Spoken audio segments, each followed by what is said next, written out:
HCA కేసులో CID దర్యాప్తు కొనసాగుతుంది. ఇవాళ హెచ్సీఏ సెక్రటరీ దేవరాజ్ను 5వ రోజు కస్టడీకి విచారించనున్నారు సిఐడి అధికారులు.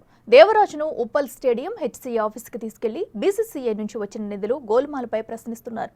నిన్న దేవరాజ్ ఇంట్లో సోదాలు కూడా చేసింది సిఐడి. హెచ్సీఏకి సంబంధించిన కీలక సమాచారంను దేవరాజ్ నుంచి సేకరించినట్లు తెలుస్తుంది.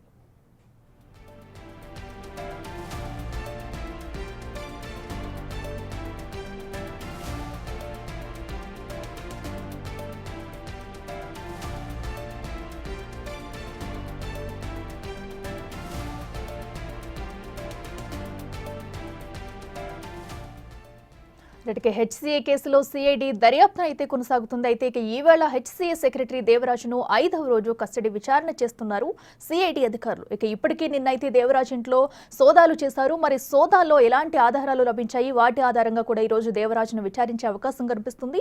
దేవరాజ్ను ఉప్పల్ స్టేడియం హెచ్సీఏ ఆఫీస్కి తీసుకెళ్లి బీసీసీఐ నుంచి వచ్చిన నిధులు గోల్మాల్పై ప్రశ్నిస్తున్నారు. అసలు నిధులన్నీ కూడా ఏమయ్యాయి, ఎవరి ద్వారా ఎక్కడికి చేరాయి అనే దానిపై కూడా ఈ రోజు అయితే ప్రశ్నల వర్షం కురిపించే అవకాశం కనిపిస్తుంది. నిన్న దేవరాజ్ ఇంట్లో సోదాలు చేసిన సిఐడి అయితే వాటి ఆధారంగా కూడా ఈ రోజు అయితే ప్రశ్నలను సంధించే అవకాశం ఉంది. హెచ్సీఏకి సంబంధించి కీలక సమాచారంను దేవరాజ్ నుంచి సేకరించనున్నారు.